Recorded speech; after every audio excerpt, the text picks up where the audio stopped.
Get back on the comic book train. Everything that happens on the comic book train. So let's start the show!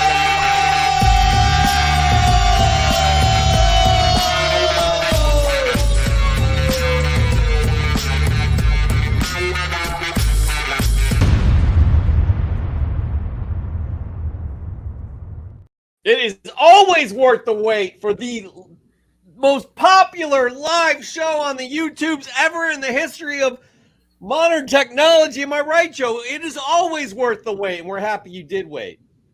I'm going to give that one a heck yeah. Heck yeah. We're 9 minutes late, but y'all are still here. We got 9 million people watching right now, and we've said about 17 words or more. So we are very happy you're here. We are happy to be here. Joe, how you doing, buddy? I'm doing good. Busy week, work week, comic week. I'm plowing through inventory, getting ready for the spring con season. And it's a whole lot of work, but a whole lot of fun too. Right, the spring con. Here, Reef the Sea Forever. I haven't seen this name, but KC won, and it looks like the Lions are winning currently, last I checked. So that's not why I'm late. I swear. It was hair and makeup. The Lions are playing the Niners. Kansas City already won. Yeah. Sorry I didn't distinguish that. But again, so I'm doing all right. Joe's doing all right.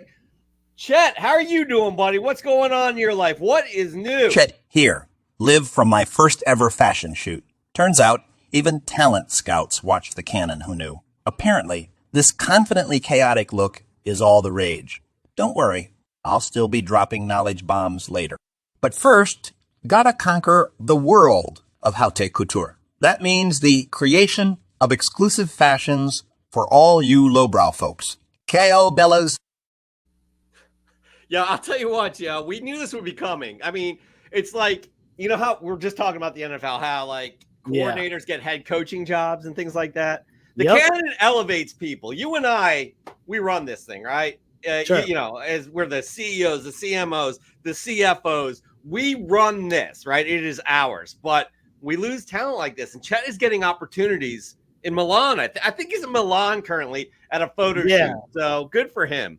Yeah, I'm questioning his ability to speak Italian, but what do you say? Ciao, Bellas? Ciao, Bellas. Yeah, that was a little rough there. But, we don't want to see talent leave the show, but we are happy for opportunities that do arise. He does have a contract, and I think things are starting to flip in his favor or our favor, where he's gotten really popular. We don't want him to leave. So he doesn't have a clause where he can seek other opportunities to make more money. Right. I mean, listen, we kind of, this was kind of like a situation, when colleges go and like scout like 8th graders for potential, like LeBron was getting scouted when he was like 7 years old. Yeah.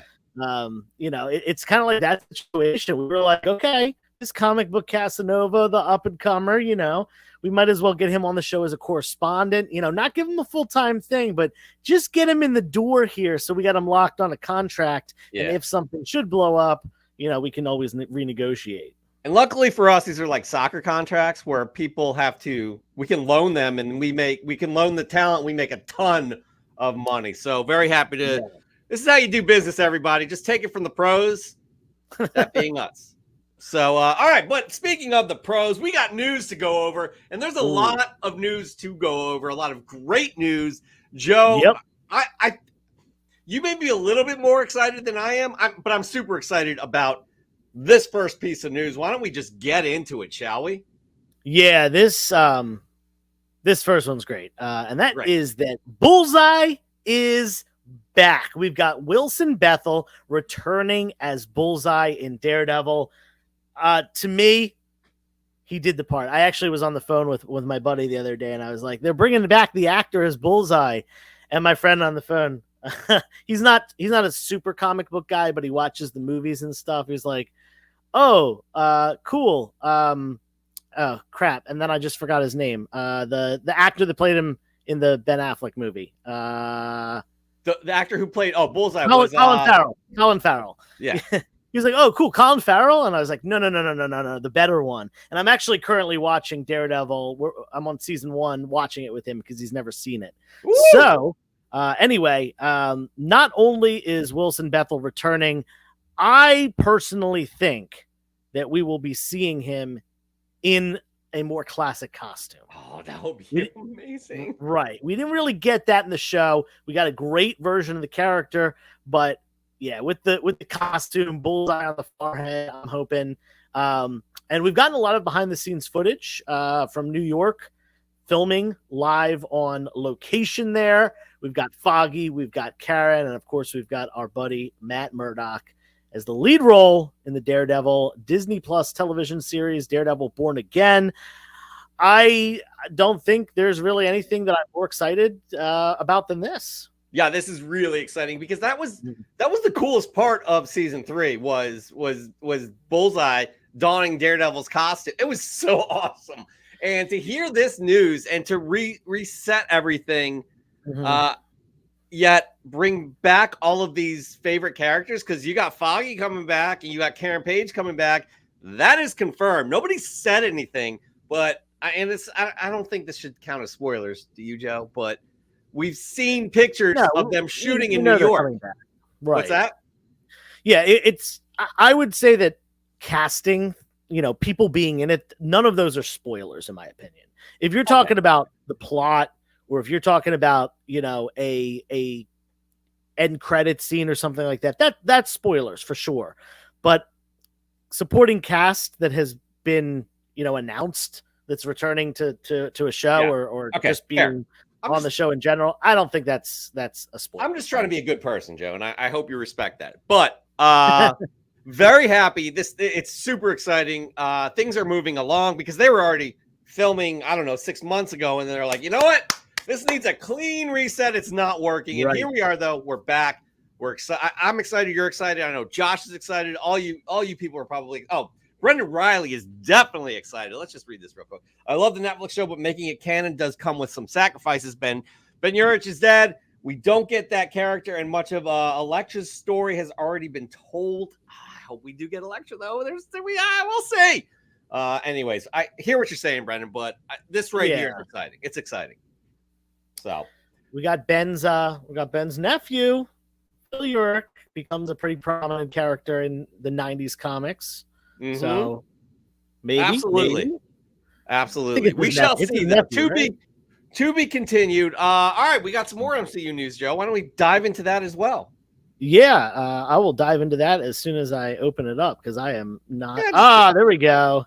Yes. So if you were someone who didn't want to go to the movies to see it, wanted to wait for it to come out on streaming services, we do have an announcement about the Marvels coming to Disney Plus just over a week from now on February 7th. It will be hitting Disney Plus for streaming. So if you were waiting, didn't want the theatrical, or if you liked it so much that you want to watch it again, go for it. I thought this movie was solid. It wasn't great. It wasn't like, a 10 out of 10 or anything, or a 9 out of 10 even, but it was a solid movie. I enjoyed it. I thought it was fun. I think that Kamala Khan, particularly, the actress, Aman Vellani, just absolutely giving a breath of fresh air to the Marvel Cinematic Universe. And I'm really excited to see what they do with the Miss Marvel character. Oh, yeah, for sure. Looking forward to how this continues. But, Joe, you're a little more high on this movie than I am. I mean, not literally high. I don't think you've done any sort of drugs or anything like that for the show. But I have to give this movie a 6 out of 10. I did not enjoy it. I thought all of the hate was attributed to all of the kind of, the woman haters, basically. They can't deal with an all-female leading cast. But for me, it just didn't hit the mark. I really was disappointed. But I will watch it again. Maybe I was influenced in some way. I don't know. I like to think I went in there with a fresh mind. I do find it interesting that nobody talks about this issue here. This is Marvel Fanfare number 34. Is it 34? I have like 5 copies and I don't even remember. 24. I'm sorry. It's 24. First meeting of Carol Danvers and Monica Rambeau. Just something to keep your eyes out on. It's an interesting issue. But yeah, that's a book that you can probably score from. You might get lucky finding a dollar bin, but absolutely, you can get that book for $3 to $5. In a lot of places. even a pretty high grade copy. So if you're into collecting those first meetings like I am, I love first meetings of characters, especially characters as important to each other as Carol and Monica. Yeah, it's pretty funny because Gunnar it really does remind me of an ElfQuest cover for sure. Look at that thing, like Gunnar Schlurker, ElfQuest. Oh, is it not ElfQuest? No, it's Marvel fanfare. I don't think that's ElfQuest. Yeah, but Marvel took over ElfQuest. They did? Yeah. Oh, I thought. Yeah, they weren't the original, but they bought out ElfQuest at one point. Interesting. Well, ElfQuest is being optioned, I think, for an animated series. That's some news we should have covered. Goodness. Yeah, and Reef the Sea is mentioning the paper quality on those Marvel fanfare books. That's why they were more expensive, right? They were more expensive. They were kind of like the premium book of the time. Yeah. Yeah. Well, that's back in the 80s, though. And even like the worst of the paper in the 80s was still way better than it is right now. All right, moving on. I'm excited about this. This is not as exciting as Daredevil news. However, I've been loving this. Joe and I promised you all we would cover more of this property. Joe, take it away, would you? Yeah, and I am behind, so I haven't watched more than like, I hate to say this, like 2 or 3 episodes of That's season fine. I'll 1. cover you, buddy. We're a team. I know. What's that? Oh, that's why you're going to cover me. Yeah. But we have an announcement about season 3 of a show coming out, and that is Star Wars Bad Batch. Not only that, but a trailer has dropped as well as a release date. And there is the announcement of a very fan favorite character from the Clone Wars saga, Asajj Ventress, entering in this final season. This is going to be the final season. I should note that as well. I don't want to say too much, but it was assumed that she was actually, this is probably saying a lot, she's dead. So we'll see about that. But Joe, how about the poster? How dope is that poster? Yeah, and, yeah. I saw this poster the other day, and it literally made me think that this was a movie. Like, this looks like a solid movie poster. Like, I could picture this thing hanging in my local Regal 22 cinema and being like, whoa, I want to see this movie. But yeah, this is just for the show. Makes me definitely want to catch up.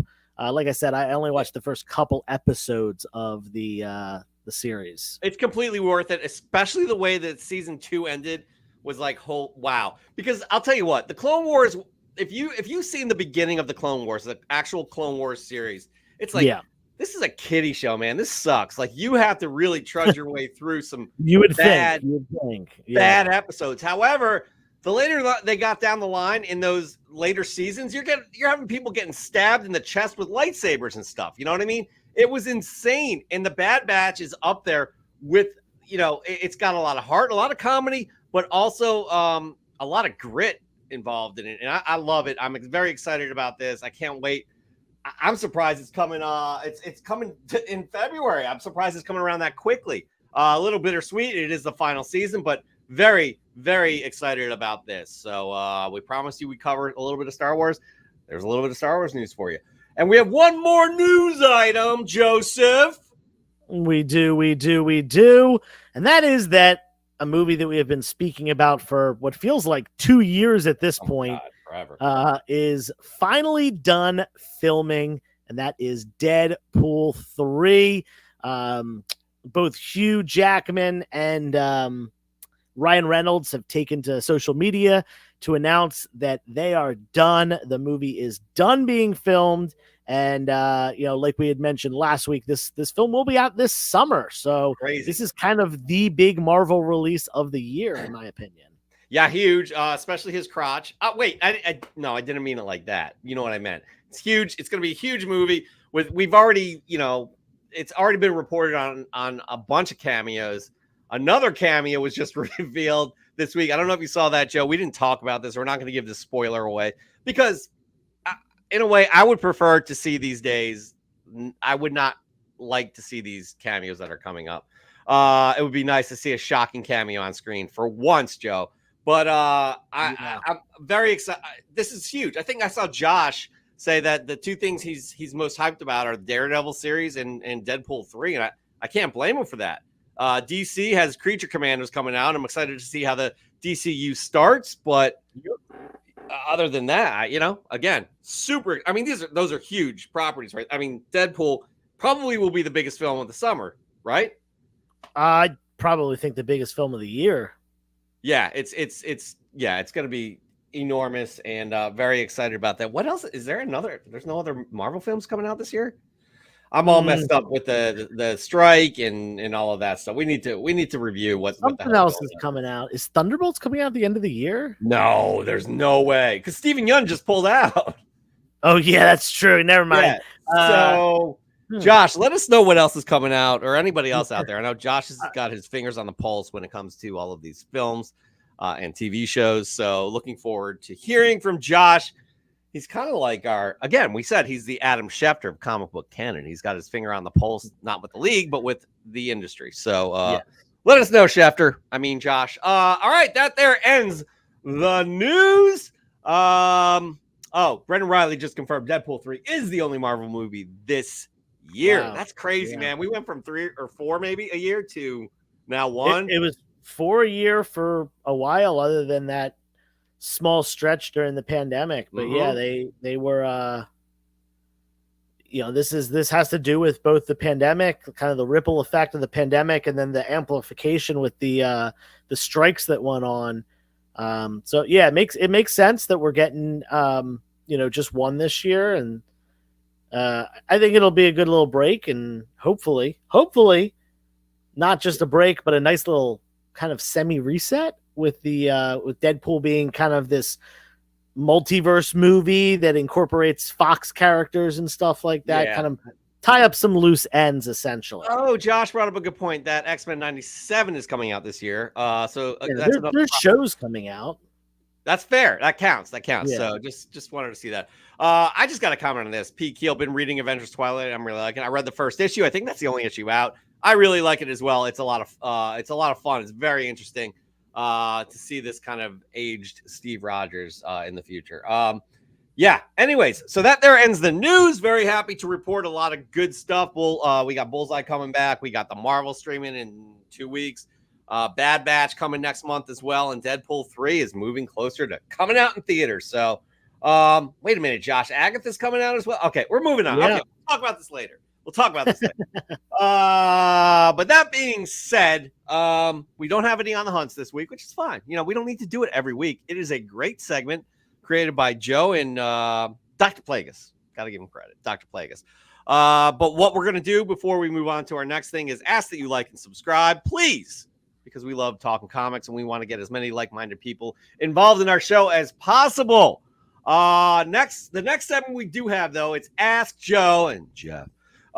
So get those questions in right now before we say hello to people. Please put your comments or your questions in there asking Joe and Jeff any sort of question that may be on your mind. But before we do, we got to say hello to some people. Isn't that right, Joe? We got 22 million people. Luckily, not all of them are commenting, because we don't know who all of these 22 million people are.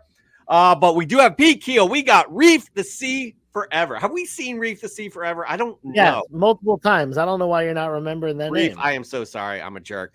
We got Josh's Comics. We got, who else do we have? We have Goonish Lurkers watching the Detroit-San Francisco game and the Cannon at the same time. That's good. Raw Dog Comics. We got Brendan Riley. We got, who else do we have?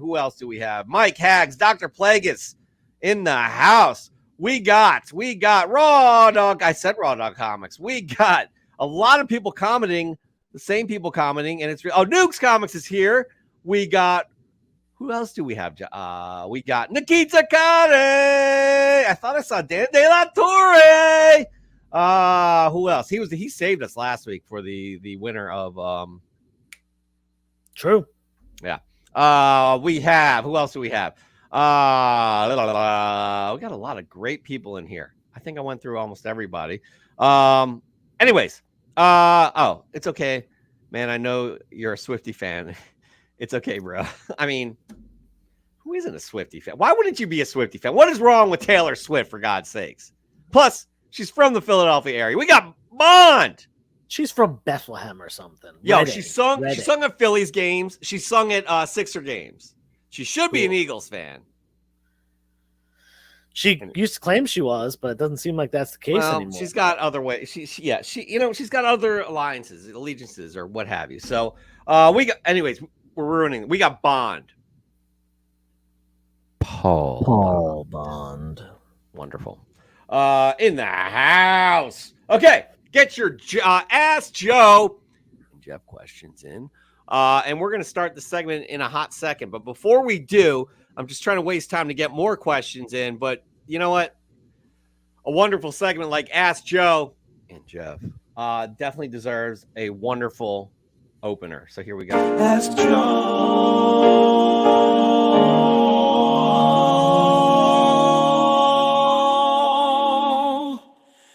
and Jeff.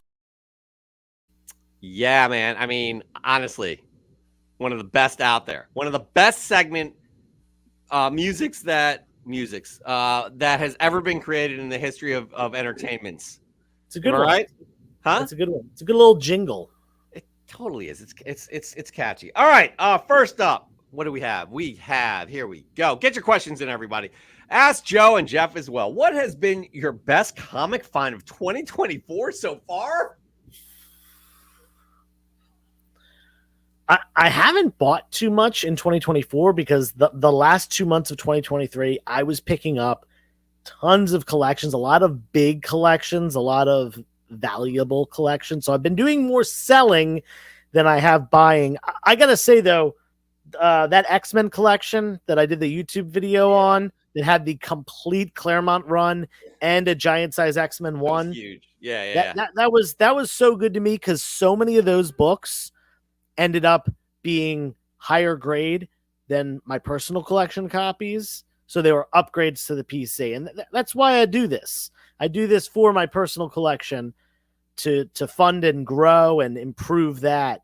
So whenever you're keeping, so many books like I was this time, it's a little bit more special. And the cool thing about it is like some of them were like really high grade, like in the 9s, even for those early Bronze Age books, from the early Claremont run, mid 70s, late 70s.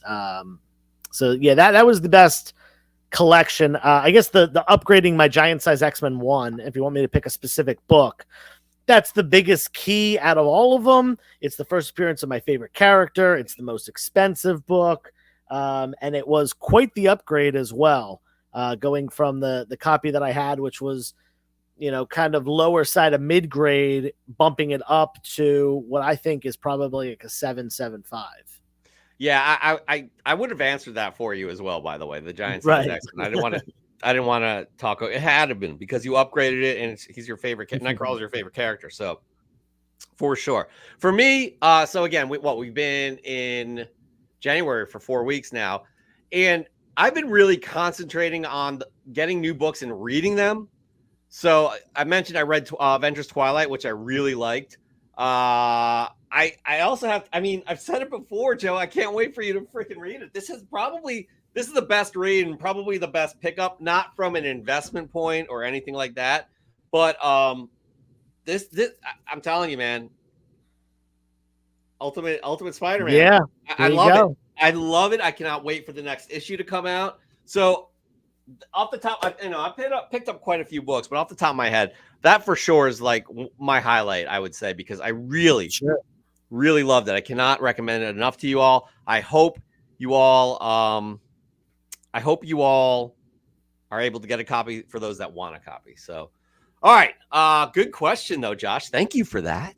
Moving on. By the way, Josh and I, we went live on TikTok. It just was an impromptu thing, and we had a good time. Like what was that? It was Thursday. We didn't even like, I don't even know how it came to me. Josh is gonna have to I was like, hey man, because he joined. It was on CNGO. If y'all don't know, it's a lifestyle comic book brand, probably the best out there. Oh, we make shirts like this called I Dig Long Boxes. Get it? But it was an impromptu live. Josh jumped in. I'm like, hey man, you want to just join? So we did. We talked comics. We brought some other guy in that was interested in comics as well, or what had an interest in comics, didn't know where to start. Josh and I kind of coached him up. Cool. But yeah, no, it was definitely great. By the way, I love that Pete Keel is here and he's noticing the upgrades here. I leave for a bit and y'all get fancy. We also have merch. Check it out. comicnerdsgeekingout.com. Link is down below. Check it out. You can get a Chet t-shirt. You can get a Comic Book Canon t-shirt. Yeah, and speaking of Comic Book Canon, it's a great question. Nobody's asked us this question yet. Nukes Comics. Ask Joe, what is the origin of Comic Book Canon? Go for it, Joe. Well, I'm going to defer this to you because I was not originally a part of this show. In fact, this show went for probably almost 2 years, at least a year and a half. Yeah, before I even became a guest. Well, I was a guest on earlier than that, but when I started filling in for Chris, it was Jeff and Chris that started this thing off, and I have no idea. So, Jeff, I'm going to defer this one to you.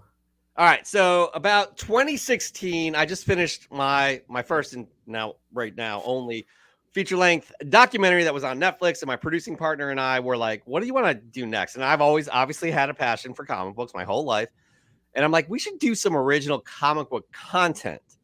And he's like, yeah, let's do that. So we came up with a ton of ideas, and we pitched it as a show called Comic Book Canon, because the name canon means something else in comic book lore or other kind of IP storytelling. And it's, the history of that property or that universe. So Comic Book Canon sound cool. It flowed and nobody else had that name. So that's how it came about.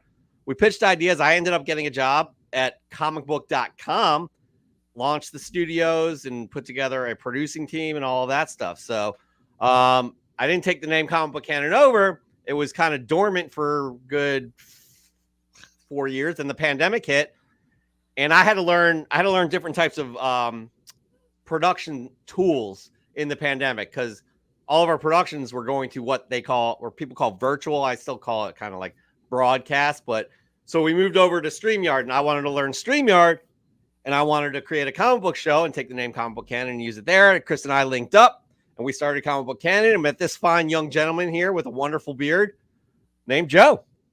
And from there, we had a segment that was born. It was birthed. It literally had a placenta and everything. Water I broke. heard that. And it's called Ask Joe, and here we are. See how I did that full circle right there? It's full, yeah. It's called talent, man. It's called I talent. used to be in a band called Full Circle. Did you? There you go. Yeah. We gotta get links to our bands and share it with people if they're interested. All right. Moving on. Raw Dog Comics. Hey Joe, what's your favorite Star Wars character? Oh man, so this is a tough one. Cause growing up it was always Vader growing up. Just this like ominous, mega powerful presence, yada yada. But in my like teens and maybe early adulthood, I got really into Boba Fett. And really just enjoyed the kind of like the silent storytelling of the character. Like he has almost no lines in the original trilogy, which is, I just think that's so cool that he became such a fan favorite, even with as little as he said. But in recent years, and just a lot of it has to do with the actor and the fact that this actor is the only actor that has been in, all the major Star Wars movies, and that's C-3PO as Anthony Daniels. He's the only one that's been in all 9 of the trilogy movies, and a cameo in Solo or Rogue One. No, but there's also a cameo in the most recent show, and why can I not remember? Oh yeah, okay. A quick cameo. It was great. But yeah, you're right. That's a good one, man. Not many people say C-3PO at all. It's really good. It is the perfect quintessential what's the word for it? Like just there are so many shows. It's not always like a robot or a non-human life form, but there's always like certain shows that have a super smart character for comedy relief. Yeah. This character, like if you watch Criminal Minds, Spencer Reed on Criminal Minds is that C-3PO character going to like a non-human life form, Data on Star Trek. Oh hell yeah, man. Yeah. There's a lot of comedy around Data. C-3PO is kind of the mold for that, in my opinion. So yeah, that's an underrated, definitely an underrated character. That is again a really well said answer. I liked your explanation there because he does kind of make the mold. Because Data was more the comedy came in of him trying to be a human, right? What was being a human about? C-3PO is pretty self-centered, only cares about himself and not being in danger. Yeah. And that's where kind of he knows everything, but that's where the comedy comes from him. I want to be boring, Joe. I like your progression because as kids you had like the easy. Well, Darth Vader's an interesting one because my daughter loves Darth Vader from the age of 2 or 3. Yeah, she had a Darth Vader costume. She had Darth Vader figures. She loves Darth Vader. For me, it was always Han Solo because I thought he was the coolest one. But Boba Fett's cool too because as you get older, you see it kind of nuance. He's a mysterious character, and being older, that mystery you get drawn into that mystery. So I'm gonna stick with Han Solo. For time's sake anyway. Han's really like he's a jerk. Han's a good one just because of the massive progression of the character. Yes, and then regression later on. It's interesting what they've done with him. So yeah, and how I don't really. A lot of people probably don't like how his story was finished in terms of the last of the sequels. Yeah, but it is a bit of a regression. Yeah, the way they handled their child. I have to say. Moving on. Mike Haggs asked Joe, what's the deal with Whitman variants and how do you tell them apart from regular books? Great question. So there are 2 types of Whitmans. One of them, they'll just say Whitman up in the top. There's a lot of gold key books that say just straight up say Whitman. A bunch of the DC ones have W's. And I think it actually does say Whitman under the W, but it's like kind of a W stamp. And the DC ones, for some reason, don't have issue numbers on the cover. It's weird. I don't know why they took them off the cover for the Whitmans, but Marvel ones are a little bit harder to tell. There's a diamond box up in the corner where like the the pricing and the issue number and stuff are. There's a diamond shaped box up there. What Whitmans are was a different means of distribution. Now, according to Jim Shooter, they were printed at the same time. I know someone else in the comments mentioned them. Are they reprints? Are they not? They, according to Jim Shooter in an interview that I saw, at least I'm pretty sure this is what I remember. He said they were printed at. Oh, sorry, I apologize. I'm getting things mixed up. That's not the Whitmans. That was the Pence variants that I'm thinking of. The Whitmans, there are some Whitmans that are reprints, but most of them were in that initial first print run. What they were normally found in was multi-packs. Those like packs of comics that they used to see. And this dates back to the late 60s, early 70s. They were doing these packs of comics and it would be like, 50 cents for like 5 comics or whatever, a little discount on them. And then through the 70s, they were like, 3 comics for $1 or whatever it may be. But yeah, they were found in multi-packs. Some of them are very rare. Some of them were really low print run and they hold a lot of value. Other ones are kind of less sought after than the regular version of the book, and therefore, pretty much dollar bin books, so on and so forth. There is good information on them on Key Collector that can show you which ones are the more scarce ones. That's interesting because for me, I feel like the most prevalent Whitman is the Star Wars one, and we just had a Star Wars question right before this question. Would that be fair to say? Prevalent as in there's a lot of them? Probably the one, for me, it's the one I know most about in terms of Whitman. I'm not going to, I don't know every issue that had a Whitman print, right? Yeah. I definitely know Star Wars 1. So in terms, the most well-known. I'm not saying the most sought after. I'm not saying the most printed that has the highest print run. I'm just saying kind of the one that's most well-known. Yeah, I think because it is super common. They sold. I actually use it. On the other side of the room, I have a sealed Whitman Star Wars pack. It's issue 1, 2, and 3 of Star Wars, and it was I think it was 99 cents for the Whitman pack. So I think interesting that they would have been 35-cent comics. So someone was saving 5-6 cents on the pack rather than, buy them individually. But yeah, the Star Wars one is very common, and a lot of the Whitman ones are worth significantly less than the regular Star Wars. But there's some Disney ones, specifically, if I remember correctly, there's like an Uncle Scrooge one and a Donald Duck one that are very sought after and quite a bit of dollars. Yeah, I just saw a Green Lantern when I was just digging through the long boxes at Midtown actually this past week, and there was a Green Lantern Whitman, and yeah, that W is prevalent in the middle of the DC logo. Right. See it there, so it's weird. Yeah. It's very weird, and if you don't know what it is, it's like, the hell is going on here? So, by the way, Mike Haggs asked that question. My daughter climbed on my desk and stepped right on the cover of my Ultimate Spider-Man 1, creased the cover. Lovely. Yo, we've all been there. All of us parents have been there. Just love it. Yikes. Love it. It's okay. It'll give it a couple months. It'll be a cover price book. So. Exactly. Yeah. Moving on. We got Ask Joe and Jeff is jamming today. Who do we have? Okay, we got Highland Low Roller. Ask Joe, how much is your comic collection worth? Wow. I wish I knew the answer to this question. I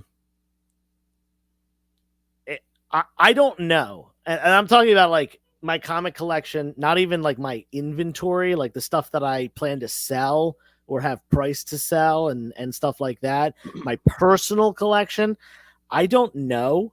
And I need to know soon because I plan on taking out an insurance policy on it at some point. It's always a good idea to protect your collectibles, especially if they, are worth the money, investment, if you want to call it, whatever. So yeah, that's something that I'm probably gonna have to catalog this year. So, yeah, I don't know. I used to love doing that, but now I just feel like I cannot get in the groove and do it. It's a bit tedious for me, but mine is nowhere near yours. I think I have a little over 5,000 that are probably worth 40,000, which is it's nice. It's a nice collection. It's a nice collection. But I need I'm looking to make it much smaller. But that's a great question too. Hard to answer though. I like this next question, Joe, from Dr. Plagueis here. Hit it. Ask Joe, what is your opinion on popular influencers selling their own comics variant covers and the outrage that creates with a certain portion of the comic book community? Go for it, Joe. Right. So this is what I have to say about that. And this I'm just going to go ahead and use names here.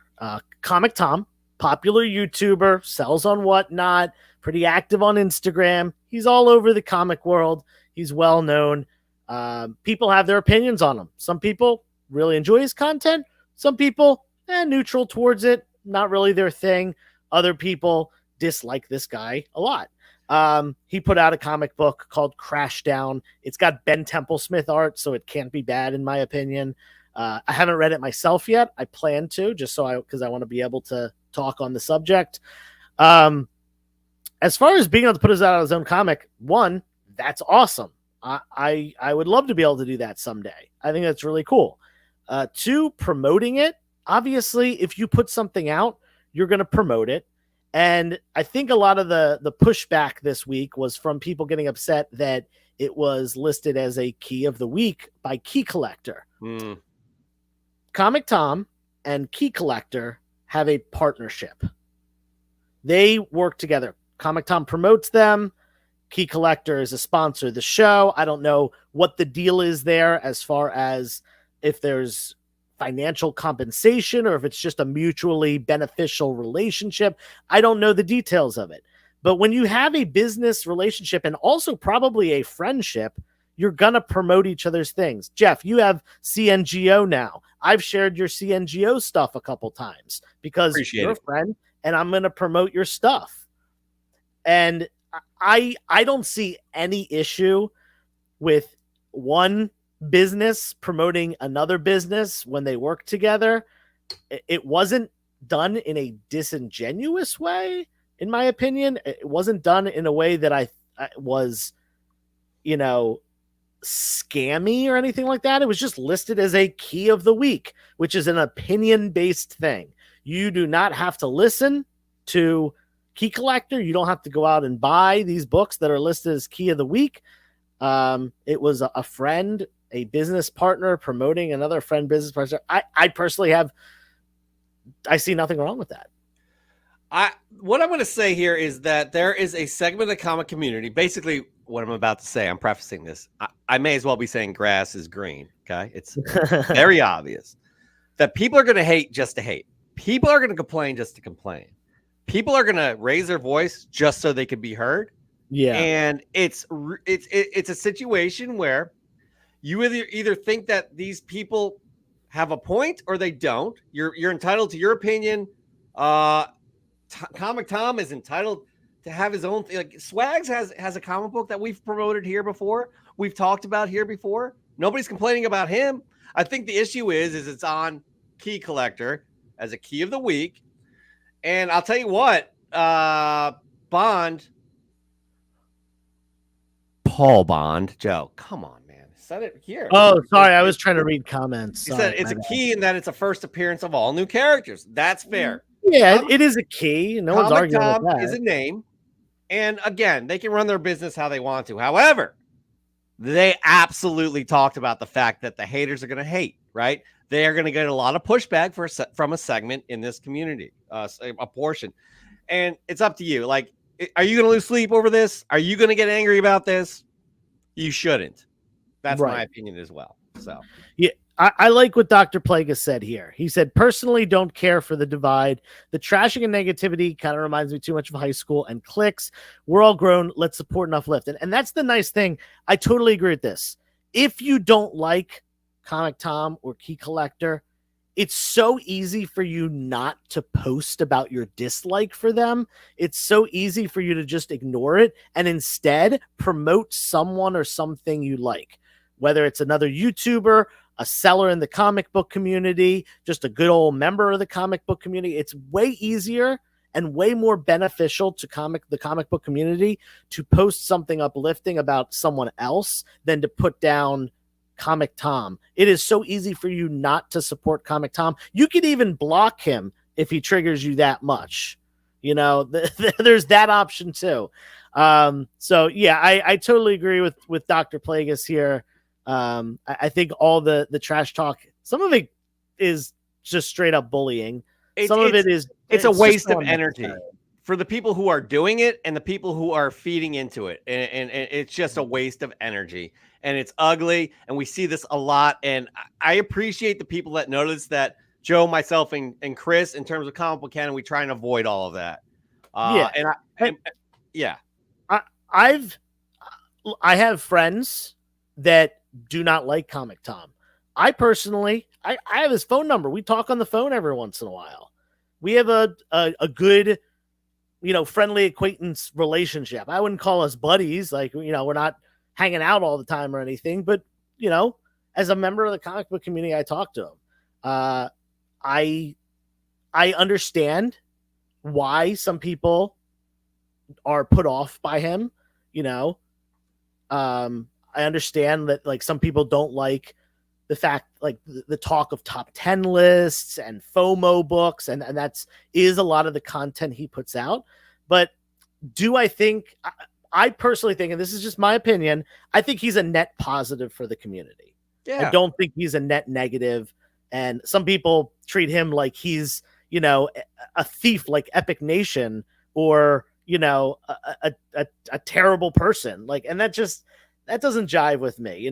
Sure, absolutely. Someone who is stealing from the comic book community, someone who is scamming, call them out, put them down. That's fine. But someone who's just like selling his book, like whatever. People like to just talk. They like to take out 2.5 hours of their time calling other people clowns, and saying, man, this person's full of crap. Don't believe them. They're lying. They're this, they're that. Guys, it's just not worth the energy. And I'm going to stop talking about it now. It's so much not worth the energy. But Brendan, I like what Brendan said. Fire Guy Ryan, Tom's YouTube writing partner, is a good friend of mine. People are always going to look for something nefarious to drum up controversy. Anyone who knows them knows they're good people. I don't know Comic Tom. I don't know. I know of them. Fire Guy Ryan, but Joe, you have a some sort of a relationship with Comic Tom, and it's a positive one. So whatever. Moving on. Yeah, church is dismissed. Let's move on to the next question. Where are we? Brendan again. Ask Joe, and for inclusivity, Jeff as well. What do you what do you keep track of your comic collection inventory? Excel, Google Docs. I use the Overstreet app. Been chatting with the developer who runs it, and I dig the app. Interesting. I need to check into that. But go ahead, Joe. Yeah, so I used to use a spreadsheet. This was back before I was even aware there were apps. This was back, I probably started using a spreadsheet 10 years ago. I had 2 pages. I had my graded book page and my raw page. I'd flip between the two, put a book on there, put how much I paid. That thing is outdated by 5 years almost at this point. So it's completely just useless to me. I probably don't even have a lot of those books anymore. I've been saying for a couple years now, I'm going to download CLZ, or I'm going to check out, Wacom. That's a new one that they're pushing a lot of places. There's the Overstreet app. Currently, I don't have it categorized or cataloged. Crazy. I know. Do I need to get it done? Absolutely. When will I have time to do so? I don't know. 2027? Who knows? It's tedious. I like this question because I have a system that, again, I've been neglecting for a while, and comic books have just been piling up. And that's part of the reason I'm in the process of still redoing this room to have it organized, easily accessible. But I have started with a Google Doc, right? Transitioned all of those books over to Cover Price. I love Cover Price. I do the monthly subscription with Cover Price. It keeps track of every piece of every comic book that you have in there. It keeps track of what's hot. The percentage has gone up in the past couple days. The percentage has gone down. If it, I find that to be incredible. And if they would have an app, it would be even better because I'm tired of going on my browser when I'm in a comic book shop. But I absolutely love Cover Price. I do want to check out Overstreet, and I want to check out this new one, Joe, that you made mention of. I will say something. There is no pricing app that is 100% accurate. I do believe that Cover Price is the most accurate pricing site. I agree. That's all I can say about that. I absolutely agree with that. I'm biased, maybe. And again, we're not endorsed by anybody from these companies. Just want to. Well, I should say for raw comic books, for graded, GPA is great. GPA is the actual most accurate, but it's only for graded comics. So GPA is great for graded. I have to say that Cover Price does do the graded with EGS, with CBCS. Obviously CGC. It's not as accurate as GPA. Okay. No, I'm not saying, but I'm just saying it does have that component in there. I'm not saying it's totally. So, all right, moving on. This is a very good question here from P. Keel. Joe, do you consider Whitman's as a second prints or the transition to be the direct market? Yeah, there's another. So I can answer this. I answered this earlier. I do not consider them to be second prints. There are some that are second prints, like the Star Wars ones that literally say reprint on them. But no, they are first print Whitman editions. Yeah, that's it. They're variants, right? That's just it's like a newsstand versus direct. Yeah. Okay. All right. Moving on to Exodus Comics. This is a big one. We didn't get into this. We should have had this as a news story. Oh man, you know what? All week I've been thinking like, I can't wait to talk about this. Yeah, you know what? Here we are. Let's touch on this next week because I actually haven't looked over all the price changes yet because I'm not ready to send anything in right now. So let's talk about this as part of the news next week. Okay, I like that idea. Let's not. But yeah, anyway, thumbs up. I have an elite account, so my discount went up, so I'm happy about that. Savings for sure. Yeah. I appreciate this question because again, he is a part of the canon. And Tishu, how is Chris doing? I'm sure if you follow him on social media, you realize he's had a loss in the family. I don't want to get too much into it. If you're following him, he's going through a healing process for a lot of things in his life right now. It can't hurt to reach out to him. I think it's very rare he is on any sort of social media right now, but it can't hurt to reach out, give him your support, let him know he's loved and all of that. He's going through it's a hard time, obviously, when you lose people. And yeah, that's pretty much all I'll say. I don't know, Joe, if you have anything to follow up. Yeah, he's getting through things, you know. He's definitely going through some hard times. I'm hoping sometime, maybe first half of this year, he could be in a good enough spot to come back and then, you know, guest host with us on the show. That would be awesome. You know, I've reached out to him a couple times. You know, just nothing serious. Just, hey, you know, hope everything's good. So hopefully, you know, there's a light at the end of the tunnel for that. Absolutely. And on a completely different note from T-Shoe, all YouTube comic influencers are starring on next season's Survivor. Who wins? Who's the first kicked off? And who is eaten alive? I need names. I need names. Oh, man. I need names of these influencers. I don't consider myself an influencer, Joe. I know you don't either. Yeah, I prefer what's the community liaison? That's a good word. There you go. Hell yeah. I mean, it's tough. That's People see us as influencers with 25 million people currently watching right now. If you haven't liked or subscribed, please do. But we need names on the people that you want to see on this island, and then make sure they're friends. Make sure they're friends of the show. So we can talk smack on them. If they're not, I don't want to get into any sort of negativity. I just want to say that it's probably just the hair, but Very Gary looks like someone that would be on Survivor. Oh, for sure.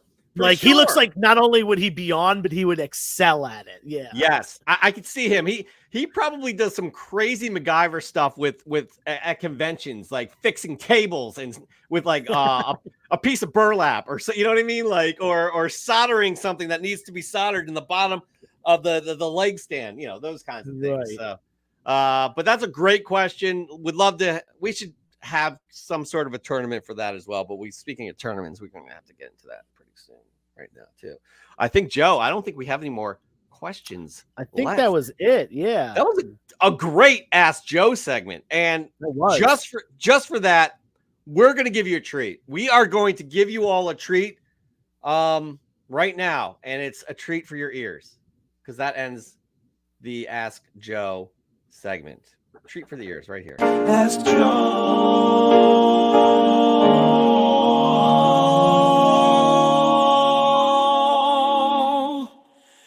And Jeff. Yeah, I love it. I love it. I love it. I love it. I love it. It's much better than this one, don't you think, Joe? Yeah, especially because we had to do the vocalization and it wasn't nearly as pretty as that. It was exhausting. I'll be honest. It was great. I know you guys enjoy our talents as not only as comic book influencers, but also musicians, which we are actually. But anyways. All right, moving on. We got, I guess, our current, he's a model, right? So that gives us some cachet going to the fashion shows, Joe, right? He's on his first shoot, I do believe, in Milan. We got Chet with his new comic book day picks of the week, Joe. Let's see him. Chet, take it away, buddy. Chet here, dropping knowledge bombs for new comic book day. This week, we're talking heavy hitters, the listers, the must-haves. First, the galaxy's coolest rogue, Dr. Aphra, blasts back in Star Wars. Dr. Aphra number 40. Cagfleet's toast Aphra is solo and unearthing ancient secrets. Final issue. Rumors of a new series are buzzing louder than a TIE fighter. Trust me, you want this quote-unquote final chapter. Next, the big guns. Batman Superman World's finest 2024 annual. Mark Waid curates a world tour. Magog's mayhem, Soupies and bats uncover a fifth-dimensional doozy. Metamorpho raids tombs, Batman calls in the challengers. Even the Teen Titans Bumblebee gets a story, packed tighter than a Batarang's pouch. Pure gold, folks. Finally, Duke number 2. Remember that G.I. Joe Rebel. He's digging secrets that'll make Transformers blush. And his next encounter, let's just say it's explosive. You need this issue. Knowledge is power, and I'm practically a walking encyclopedia. Keep it geeky, and remember, these are the comics that separate the true fans from the, well, you know? Check out. Shout out. All right, enjoy that photo shoot, buddy. We'll see you next week. Can you take any guesses as to where he would be next week? Indy 500 or what? I don't know. Well, I mean, I know we'll probably be in 2 weeks. Probably at the Super Bowl. Probably at the Super Bowl. He definitely has box seats. Probably got an invite from someone, some big name. He better not be hobnobbing with Jerry Jones. That's all I'm saying. I don't think Jerry Jones hasn't been to a Super Bowl in ever. Woo! Little Dallas humor. Little cowboy rip joke. Oh God, that's fantastic. I didn't even know I was setting you up for that. That was great. It just kind of happened. Anyways, yeah, tune in next week. By the way, speaking of the Super Bowl, we are going to take off Super Bowl Sunday. Yes. Because what's the point, right, Joe? What is the point? It's the Super Bowl, but we're going to decide if we're going to do a show either earlier in the week or just not. I don't know. I would think we would do that, right? Yeah, we'll figure it out. Let's see. 1, 2. The Super Bowl's in 2 weeks. By the way, can we get a Lions San Francisco score, please? Thank you. It was 24-7 when I last looked. Goodness, dude. If you would have put money down saying the Lions are going to the Super Bowl. It's 24-24. No! What? San Francisco has come back by 3 touchdowns. Goodness, are you watching this game? Pope looks like is watching this game. Holy cow. Brock Purdy, man. Wow. There's 2 minutes left in the third quarter right now. Goodness. Wow. I know what I'm doing after the show. This is going to be I'm rooting for the Lions, but I am too, because the 49ers, the way they handled themselves after the loss to the Eagles last year, it's like, shut up, you lost. Anyways, we're not getting into that because we're going to get into the final segment of the show, Joe. Yes. Did not mean to rhyme right there. And Joe, you got to remind me during the week, we need to produce a better show open or a segment open for this specific segment because we still have the old branding, which is from Josh. No, Josh. I didn't see Josh's name. I thought someone was giving us crap, but he is an Eagles fan. He is from the area. But yeah, I don't remember what is it called, Joe? What it's Hailing from the outback of Australia, weighing in at 438 pounds, standing at a 6'9" tall, wearing the purple and yellow trunks, it's fresh from the comic shop. Fly from the Press and Salon. That's right. Each week we ask you, the fine audience, to send in your fresh gets, and you never disappoint. Never disappoint sending in your books that could be 2 days old or they could be 30 years old. As long as they're fresh in your collection, we want to see them. That's right. All you need to do is post it on the Instagrams. Use the hashtag FFTCS. You'll see it in every little post here. FFTCS. Make sure you tag Comic Book Canon in the picture. Do not put Comic Book Canon in the description. There's a good chance we will miss it completely. Just want to say that.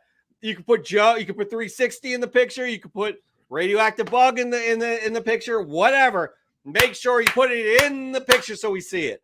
And yeah, we look for these wonderful, wonderful submissions because not only are you sharing your fresh get with the community, but you can also win a monthly prize from our good friends at EGS Comics and Spider Dude. That's right. Spider Dude provides the comic book and EGS slabs it up in their proprietary cases with the optional custom label. Not only that, fine friends, even if you don't want to submit, you still win. That's right, because save 5% off your EGS order using the code Canon5. Optional custom labels, free grader notes, fast turnaround times. Joe, most of you have seen this before, but how great is January's? And tonight's the last time, the last chance for somebody to win this book, to be a finalist, because this thing is just gorgeous. Look at this. This is the book of the month from EGS and Spider Dude. That is right. It is Batman and the Joker, the Deadly Duo #1, the Greg Capullo variant.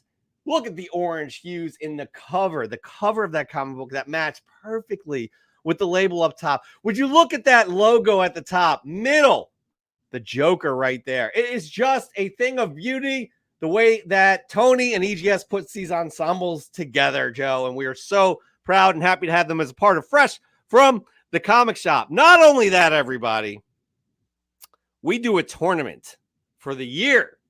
And we are giving away the first appearance of the Red Hulk. We have not seen it in the case yet, but it is the 1 in 10 Acuna variant. It is a gorgeous looking book. I don't know why we don't have it here.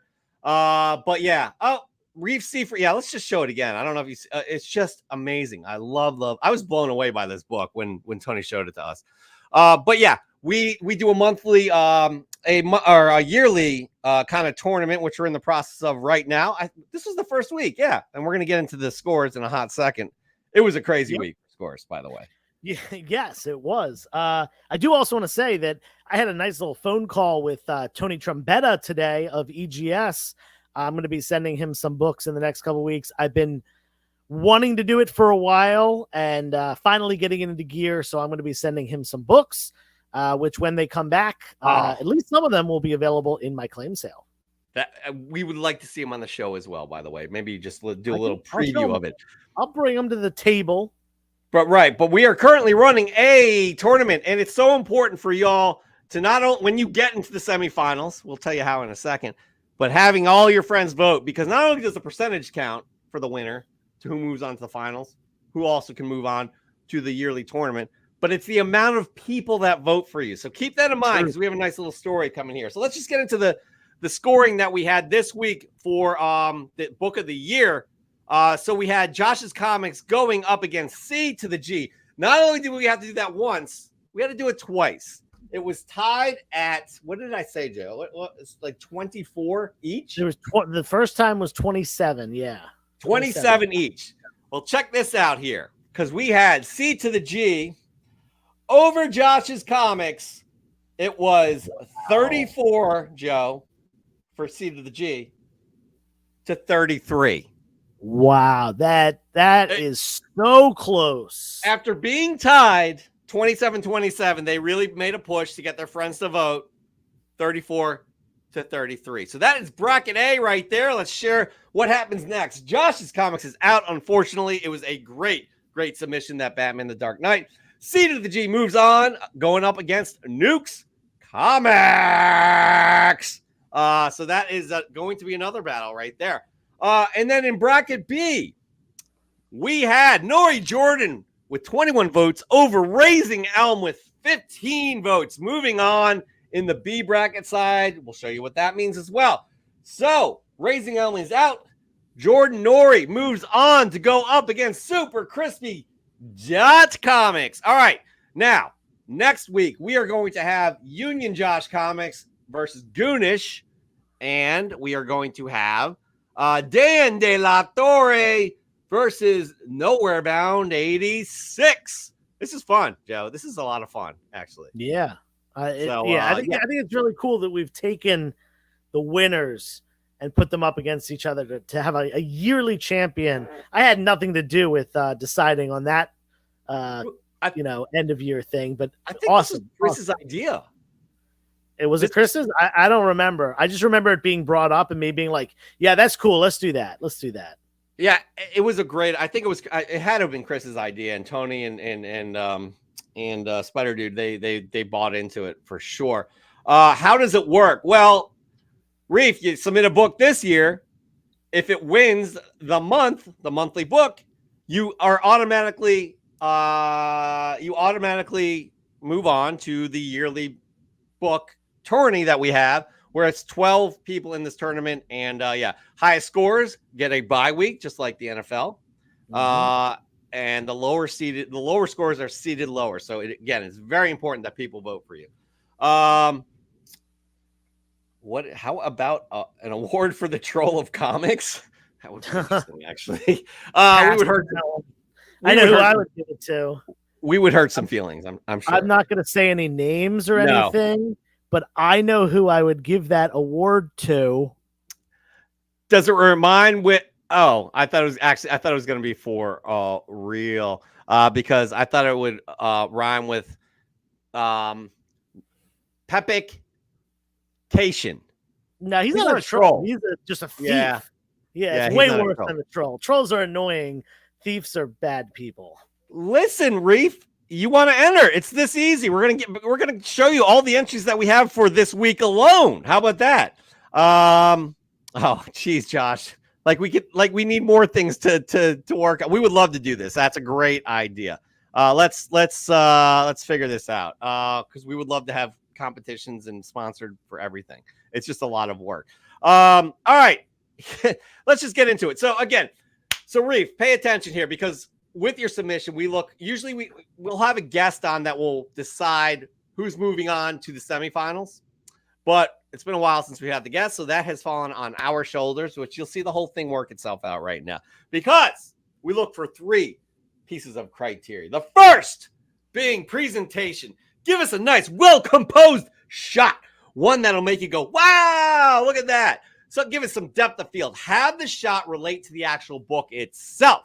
Give us some fun outside the box, artistic viewpoints for this thing. Do not take a picture of this thing up against a dirty windowsill in the bottom of your dirty bathroom or on your dirty sheets and beds that you never make or change. Don't do that, right, Joe? No! Heck no, don't do that. We have our second piece of criteria. Joe, what is it?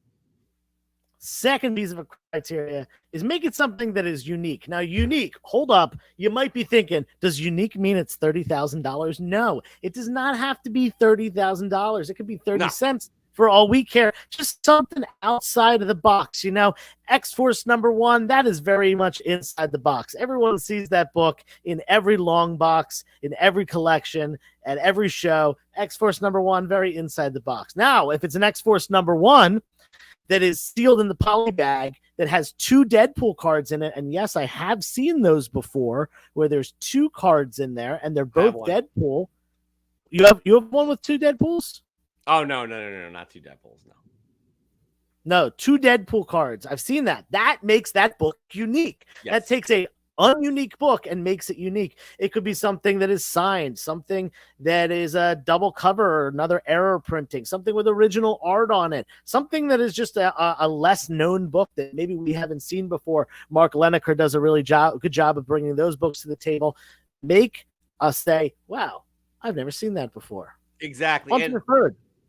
By the way, these are comic books. People have submitted original artworks, but none have moved on to the semifinals. It could be original artwork on a blank cover, which have moved on. But yeah, keep that in mind. Yeah, and cool. Finally, pull at our heartstrings. Tell us a good story. Give us something that we know why this book means something to you. Let's say when you were 8 years old, it was Halloween and you wanted to dress up as the Wolfman. Your mom made this stupid costume where she bought all of this stupid hair and built this. You look like a freaking Care Bear. By the way, this is actually a true story in terms of the costume. And you're walking around looking like a dopey Care Bear. So you know what? You're not into Halloween that year because you look stupid. You're going to do your best to try and get your candy. And in your hands, you have giant-sized X-Men, right? #1. And you're just like, just looking through the pages, reading the book. Hey, give me some candy. But guess who comes up? Right behind your back. Billy Heinz. That's right. You feel this right here. Hey, shitbag. And you turn around. You're like, no, that's Billy Heinsohn. You say, what, Billy Heinsohn? Give me your giant-sized X-Men #1. No, Billy Heinsohn. And he's like 3 feet taller than you, by the way. Give it to me. And you're tugging, and he's tugging, and you're tugging, and he's tugging, and you're tugging, and he's tugging. And then boom! All of a sudden, you have half of a giant-sized X-Men #1. That thing is destroyed. It meant the world to you because you needed to distract yourself from that horrible costume that your mom made for you. Now, 30 years later, Joe, what are you? An adult with adult money. You're an adult with adult money, and you want that book back because it meant something to you on that very day, the worst Halloween ever. And it was saving you from the worst Halloween ever because you look so stupid in that not the Wolverine costume, the Wolfman costume. And you pay a 9.8. And how much do you pay for it, that 9.8? Giant size one? I think they're like $30K right now. You know what? For extra measure, you paid $35 to make sure it was legit. White pages, obviously. Yep. And you got that in your collection. That means something to you. That's a story. The Wolfman costume was real. Anyways, so there you go. Billy Heinsohn was real too. The giant size X-Men was not real. All right, moving on. We're just going to get into this, everybody. We're going to get into the next. Reef. But before we do, I have some bad news. What? San Francisco kicked field goal. So it's 27-24. How much time is left? 27-24. 10 minutes. Plenty of game left. Plenty of game time for Jared Goff. It's hot. I'm hot right now. I'm turning this heater off. Woo! Wow. All right. Thank you, Maz Pass. You're Super Crispy Comics. I know who you are. I tell stories every week. That's become a thing, and it's so much fun. Joe looks, and that's off the top of my head, by the way. Moving on. All right, we're going to start this thing with Josh's Comics 01. By the way, Josh is already scheduling our Thursday night live on TikTok. I don't know what he's referring to. Just want to get into it real quick.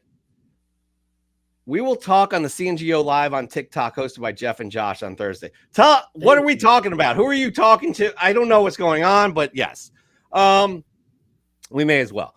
All right, speaking of Josh's Comics 01. Check this out.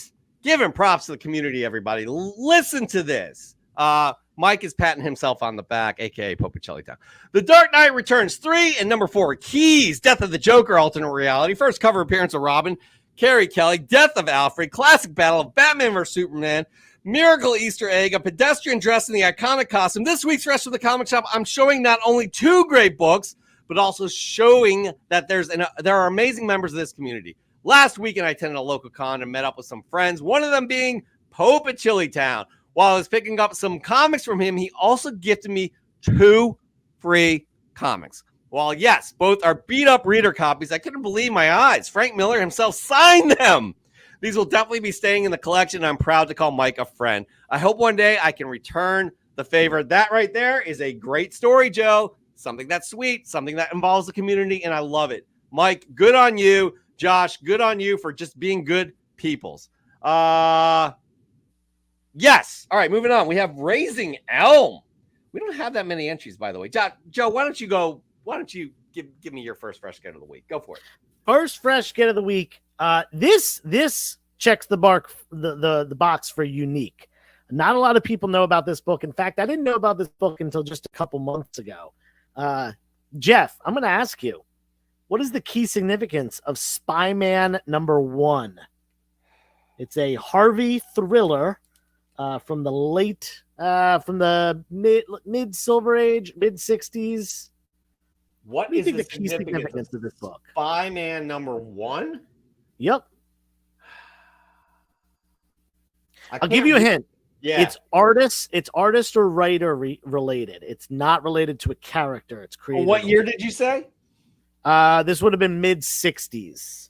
Maybe like 65, 66, something So it wouldn't like that. be Stanley, Jack Kirby, Ditko, or anybody like that. No. It's Neil Adams. You're close. It's right around the same era. This is the first published work by Jim Steranko.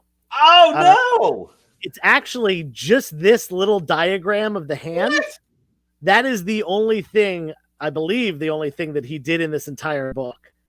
And just so happens that I picked this up, and Jim Steranko is not only going to be at a local con in a couple weeks, he's also doing a second signing in my area the night before that con at a local comic shop. So I have a couple opportunities. Costs $50 for him to sign a book, but I think I'm going to do it for this one just because it is his first work in comics. And I bet everyone comes up to him with, X-Men 50s and Hulk annual ones. I bet this book is not nearly as often does someone come up with this one. Dude, he's going to be, I guarantee you're going to get a smile on his face with that.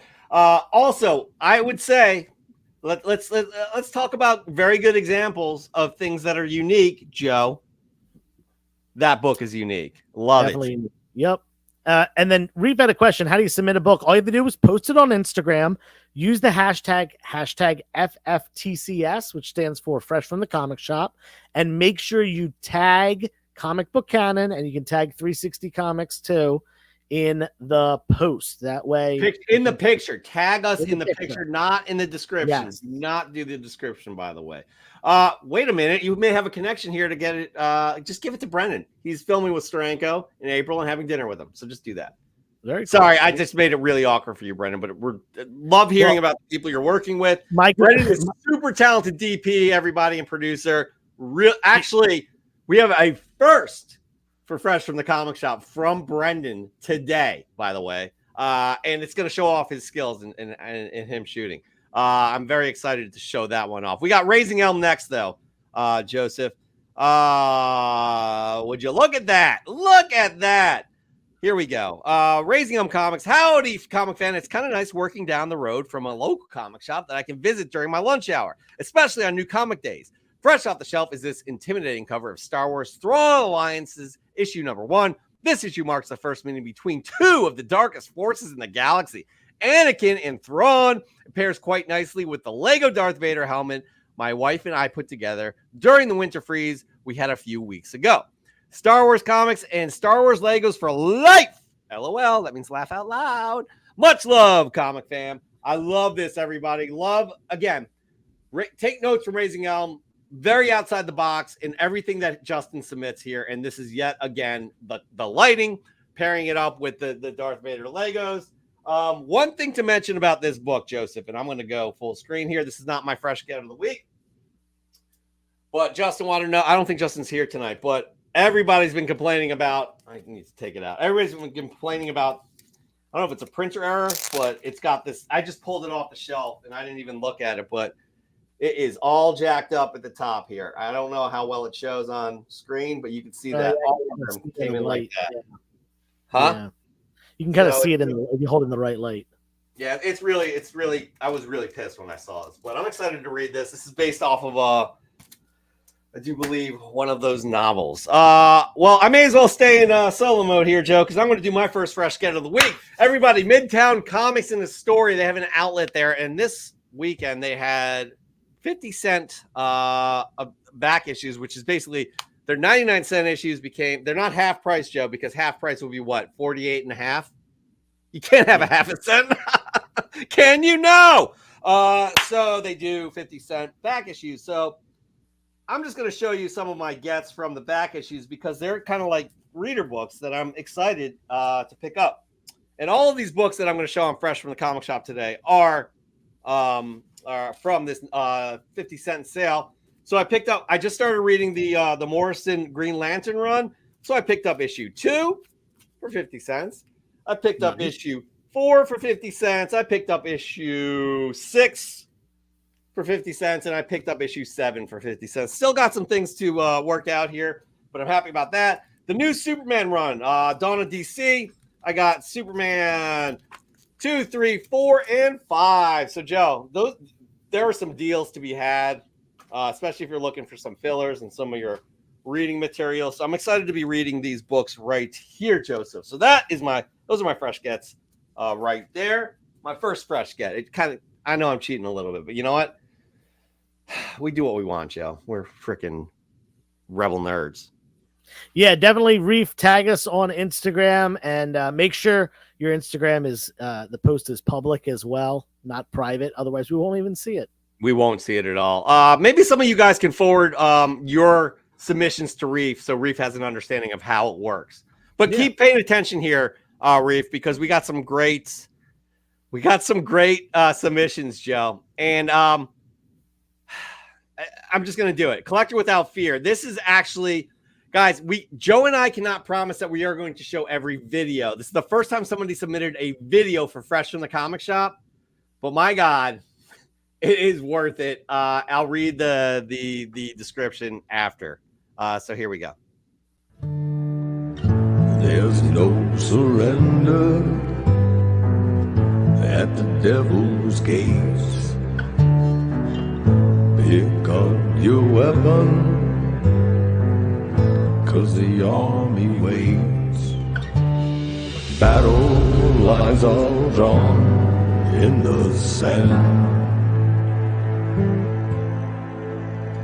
This will be my last and final stand. I'll fight, fight, fight on till the darkness meets the rising sun.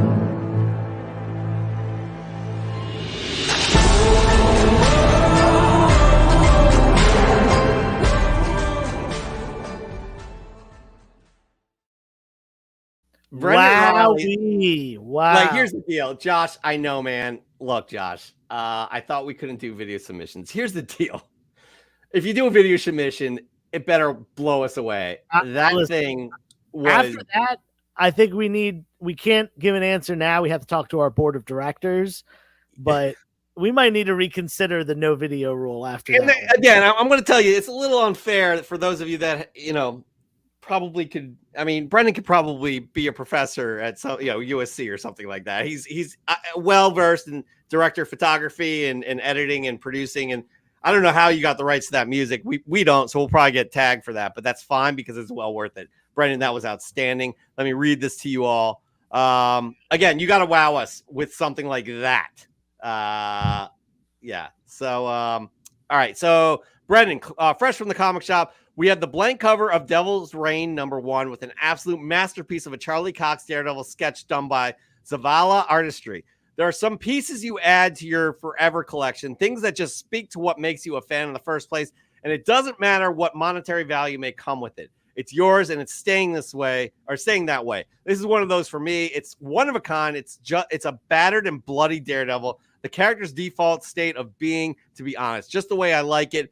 There may be other sketch covers out there, but none identical to this masterpiece. It's the very definition of a wall book for a diehard Daredevil fan. So that has a lot going for it. The presentation is just, even the still picture is outstanding. It's a unique book because it was done specifically for Brendan. And Joe, I can't say enough about that submission. Yeah. I had to show it. I mean, he went to the great lengths to produce something like that. Yeah. We have to show it. So, again, Josh, it's high standards need to be met for us to show that. Wait, we just got an update on this. San Francisco 24. Yeah, I just saw that update on my lines phone. are up. Wait, who's up 34? I guess it would be San Francisco's up. San 34. Francisco. Yeah. Anyways, all right. So we're off track. Joe, give us your second fresh get of the week. My second fresh get of the week. I mentioned that I missed out on Ultimate Spider-Man. I forgot to pre-order it, and the day I went in to go pick up my supposed pre-order copy, they were already sold out. But check this out. This is the cover B, one of the variant covers. This shout out to Jim McNichols. He's a local collector. He's on Instagram as McNichols, and this he told me he drives a lot to a lot of places for work, and he said, "Hey, I found one. I know you don't have one. If you want this one for cover price, you got it." So he picked it up. I just paid him cover price for it. He stopped by today and picked up some other books from me. And so I haven't gotten to read it yet. I just picked it up a couple hours ago, but I'm excited to have it. Yeah, I can't wait for you to read it. I'm sitting here like celebrating that pickup because a lot of people like that more than cover A because they think that that's what the ultimate costume will be. Yeah. Still a lot to be figured out because they left you a lot of questions to be left with at the end of the first issue, but I can't wait for you to read that. So good pickup right there. That it's rare where Joe ever has a modern book, but that one, I love that. Yeah, that's true. For sure. Moving on, we have PQ, who's actually here in the house. My fresh pickup this week, Incredible Hulk 180, first appearance of Wolverine. You hear that, everybody? First appearance. This is actually my first copy of this issue. It's a mid-grade, but I'm happy as hell with it. Hey, Joe, as you always say, as you've coined this phrase, low grade is better than no grade. All right, moving on. Not coined that term, and he said the book is mid-grade, so no, stop it. You made it up. But anyways, my second fresh get of the week, 50-cent sale. This is probably the bigger book in terms of like, I guess, first appearances and things like that. I don't think it's a hard to find book, but for 50 cents, I was like, hell yeah, I'm going to do it. It's Darker Image 1, first appearance of Deathblow and Bloodwolf, but also an earlier appearance of the Max, and there's a card here of Bloodwolf. No, that's a first appearance of the Max. This is the first appearance of the Max? Yeah. We need to look this up. Let's check keycollector.gov. Hold on a second. But Joe, either way, even if it's not 50 cents for this book. Yeah, I mean, I usually sell the polybagged ones for $5. Yeah, I was happy to get this. Plus, Sam Keith is. This actually says first appearance of Bloodwolf and Deathblow, 8-page story featuring the Max. Really it was the first appearance of the Max. Maybe I'm wrong. I'm still happy to pick it up for 50 cents. But Joe, I'm excited to show you this last book. You're going to find it interesting, but it's not about us. It's more about the audience here, and we have Nukes Comics. Nukes Comics. Guys, I have gone 1 hour and 34 minutes without mentioning 2 words. Okay? 2 words, Joe. Do you understand? No. Nukes Comics, fresh from the comic shop. Void Rivals. Number 2. Death-sworn enemies must work together to escape the planet that has become their prison. What specters lie within the Sacred Ring? I know I'm way behind, but this series is worth it. I picked this up from Titan Comics. Good stuff indeed. Guys, I've been saying a lot about this series. I love it. I love it. I love it.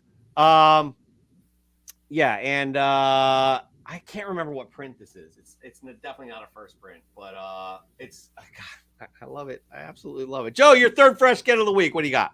My third fresh get of the week, as soon as I finished looking this up, give me 1 second.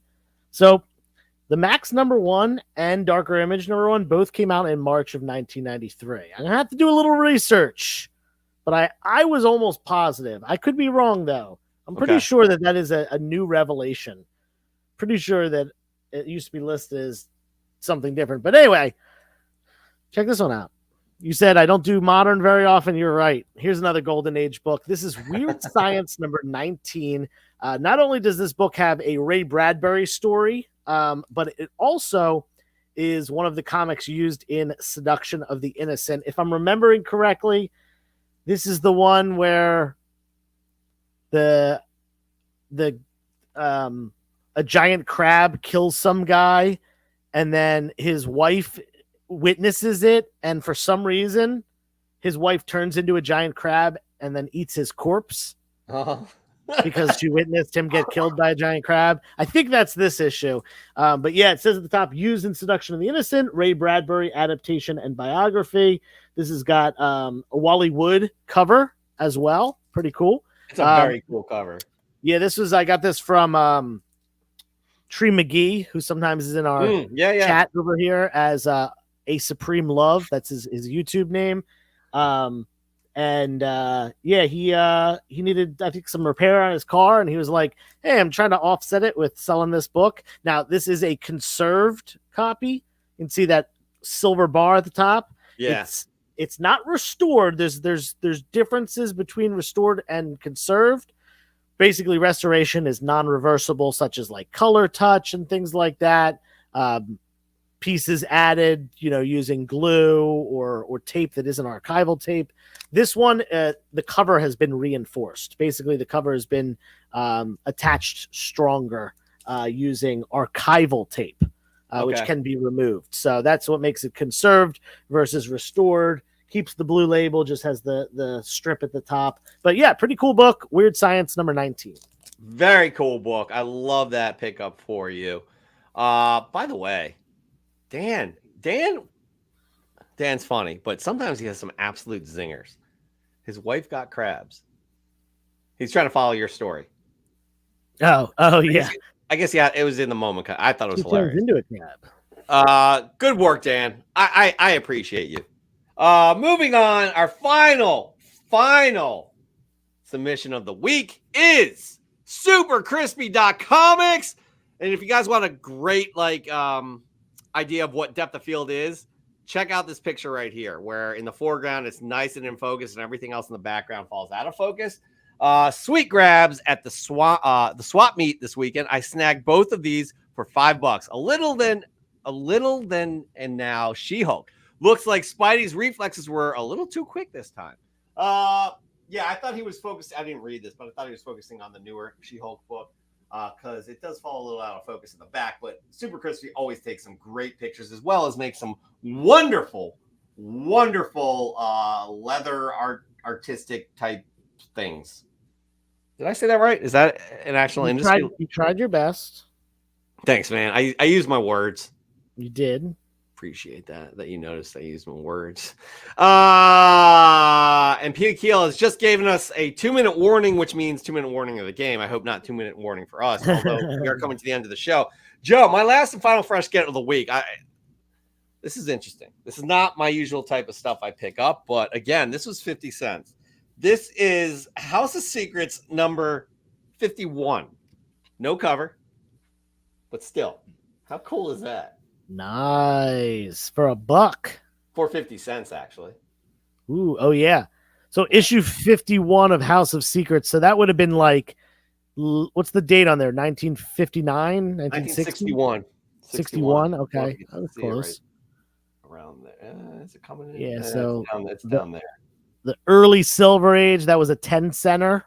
That was Yeah. before DC didn't go to 12 cents until 62. So yeah, I mean, I feel the papers are like 9.8 type condition. You know what I mean? You should put that in a 9.9 pre-screen. Not a bad idea because the paper's still here, right? Thanks, Joe, for the advice. No, I thought this was very cool. I literally just got it for fresh from the comic shop. I invested 50 cents for this book. So very happy to have that in the collection. All right, Joe, we got some talking to do, man.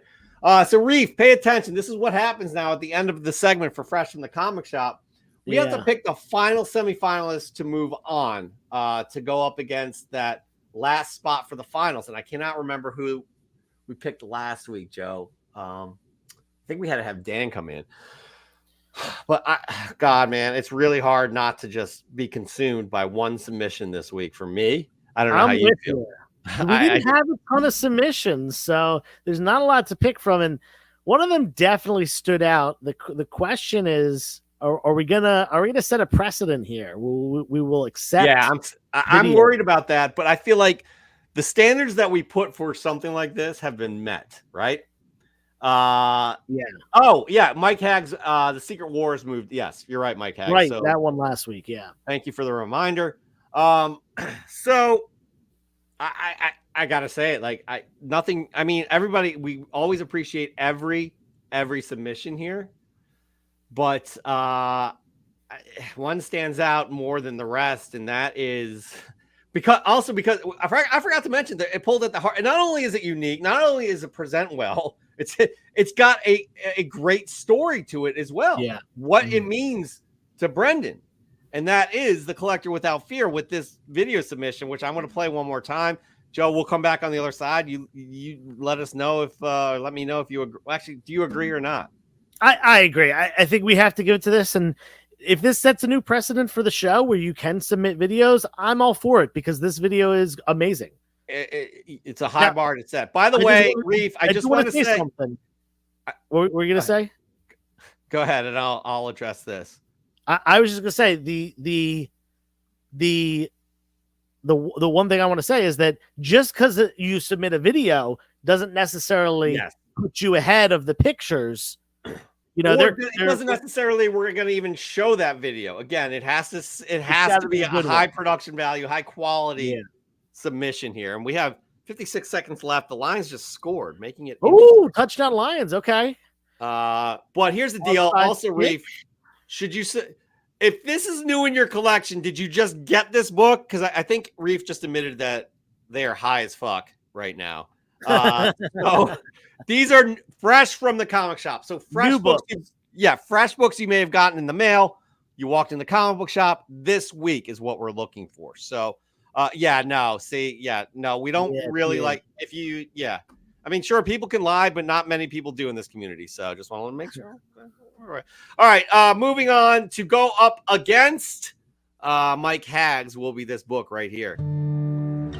There's no surrender at the devil's gates. Pick up your weapon, 'cause the army waits. Battle lines are drawn in the sand. This will be my last and final stand. I'll fight, fight, fight on, till the darkness meets the rising sun.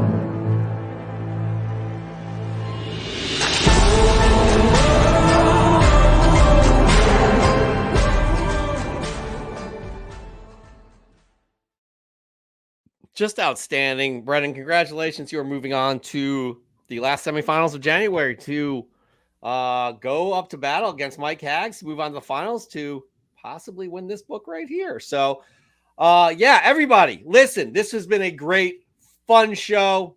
And appreciate y'all being here on championship weekend as well, updating us with the scores. We had a good solid 25 people in here, 25 million people. So really appreciate it. I just noticed something. We're going to have an interesting situation because when we do our voting, it will not be playing the video. We'll have to do a still shot. He sent in a still. Perfect. So yeah, we'll have to do a still shot from the video for voting. So that could diminish your chances of getting there because you're not going to have the video pulling you through the voting process. True. I mean, just something to think about. Head to head with Mike Hags and the Secret Wars book. So again, rally around your community, have them vote. We'll have that vote up on Wednesday. Tuesdays and Thursdays are going to be dedicated to the Fresh from the Comic Shop tournament. If there's a tie, we bump out the January Fresh from the Comic Shop. We got a lot of voting this week because we have the tournament. We got 2 days of tournaments. We got the semifinals for Fresh from the Comic Shop. Then we have the finals before next week's show. So everybody keep in tune with our Instagram. Please participate in the voting. It's been a great community building experience, this segment, and we greatly appreciate it. Thank you so much for joining us this evening on a Sunday championship weekend. I would like to watch the last 30 seconds of this. Of this game. Wait, Josh, Josh? I feel like Josh has to keep like a calendar for us. What are you talking about? Great show. How about next Saturday? For what? No, next Sunday. Next Sunday will be on Sunday. The Super Bowl's not for 2 weeks. There's a week off in between. Yeah. And we're off on Super Bowl Sunday. And by the way, Mads, thank you so much for Joe and I put a lot of work into evolving ideas, segments, visuals, things like that. So we greatly appreciate you noticing that because we've really wanted to up-level this experience for everybody and appreciate y'all noticing that. So P. Keel noticed it too. So thank you for that. So again, we're going to be back next week, 8 p.m. Eastern time. Oh, do we have an update on the game? Niners win. P. Keel just announced it. Damn.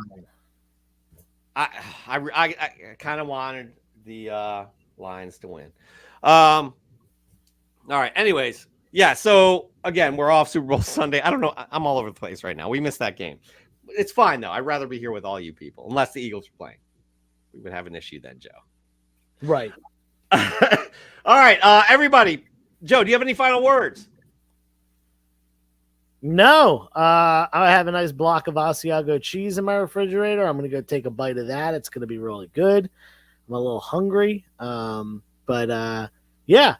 Live long and prosper. May the force be with you. Thanks for being here. We like it.